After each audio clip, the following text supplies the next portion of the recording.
So now the Biden administration saying it will review a new report from the World Health Organization that likely rules out the possibility that COVID started in a Wuhan, China laboratory. Republican Senator Ted Cruz, member of the House Senate Judiciary Committee, with us now. Senator, good morning to you. Thank you for your time. Morning. Well, we got a lot to go to, so let's get to it first. What do you make of the World Health Organization and these conclusions that are likely to say, didn't it come from a lab? Well, listen, I think the report is shameful. During the past year, the WHO has come under understandable and virtually universal criticism because as the coronavirus pandemic began in Wuhan, China, the WHO, instead of stepping in as medical professionals, instead of acting quickly to stop this pandemic, instead they just echoed the lies from the Chinese Communist government. In December, just over a year ago, the Chinese Communist government, when the outbreak was beginning, they arrested whistleblowers, they arrested physicians, they silenced them, they did everything they could to hide the outbreak, and the WHO helped them. It echoed their own lies. In fact, the WHO a year ago was telling the world that there is no human-to-human transmission of COVID-19 during the outbreak. That was the lie that came from China, and the WHO echoed it. Now, for the past year, the United States had withdrawn from the WHO. Joe Biden said, let's get back in. And the very first thing the WHO does is jump out and say, Communist China is right. And in particular, they say there's no chance the virus escaped from a lab. Now you need to understand, this outbreak began in Wuhan, China. In Wuhan, China, there are two labs, one within literally 400 yards of where the outbreak occurred. Both of those labs were not only studying viruses, they were studying coronaviruses from bats. And the State Department, more than a year earlier, had commented on the poor security protocols at those viruses, had said in writing that there was a risk of a global pandemic originating from those government labs because they did such a poor job securing the viruses. There's never been a thorough, credible, impartial third-party investigation into it. The Chinese government immediately went into panic mode to hide this, and the WHO today said, well, we know that it didn't escape from the government labs. Why? Because the Chinese Communist government told us.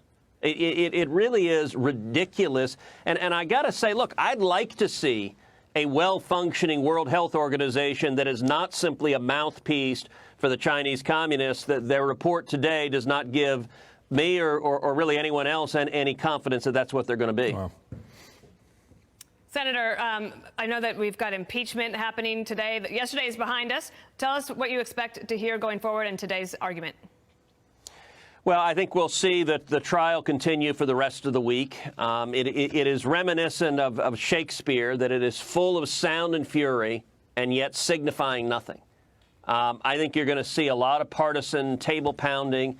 You're going to see a lot of efforts to pull on emotion. We saw the beginning of that with the Hollywood video that the House managers began with. I think we'll see a lot more of that today and tomorrow. And at the end of the day, it's not going to succeed. President Trump is going to be acquitted. In order to convict him, it takes 67 votes. They're not 67 votes. Every senator knows that. The House managers know that. Everybody knows that. But they're going through political theater, and they're going through political theater because for 4 years, congressional Democrats, they've been obsessed. They've been consumed with hatred for President Trump. And it really defines who the Democratic Party is. So they've got a new Democratic president, a Democratic House, a Democratic Senate, and instead of working on the very real problems we have in this country, we have tens of millions of Americans out of work. We have millions of kids who are not going to school, and yet the Democrats are not trying to fix those problems. Instead, they want to go through a circus of an impeachment trial that they know is doomed to failure. I think it's a mistake, but unfortunately, it's the path that congressional Democrats have put us on. While that is happening, however, there are other matters that are progressing, literally. Neera Tanden's going to have a big job yesterday. And apparently, she deleted hundreds, if not thousands, I think, of her tweets, mostly going after Republicans. This Senator Rob Portman setting up the question during that hearing yesterday. You wrote that Susan Collins is, quote, the worst, that Tom Cotton is a fraud, that vampires have more heart than Ted Cruz. How do you plan to mend fences and build relationships with members of Congress you have attacked? I recognize the concern. I deeply regret and apologize for my language and some of my past language. Well, so we all good now, Senator? Never tweet. Well, listen, I'm not concerned about the tweet. She's welcome to say what she wants. Rob went on to say that she has apparently 9 pages of tweets all about me. I'm assuming not saying things nice about me, apparently not saying things nice about vampires either. I got to admit, I don't think I've ever read any of her 9 pages of tweets. So you know, listen, she's a Democratic partisan. Democratic partisans have lost their minds the last 4 years. We don't have the ability to work together and solve problems because so long as the Democratic Party is defined by hatred and anger and extremism, we're going to be more and more polarized. Senator, aside from the tweets, do you think she's qualified for the job she's seeking? You know, I don't know. I haven't met with her. I'm certainly happy to meet with her when I'm not on the committee that's considering her nomination, but when the nomination comes to the floor, I'll consider it on the merits. I will say the pattern of nominees we've seen so far from the Biden administration has been concerning. Many of them, I think, have been extreme partisans.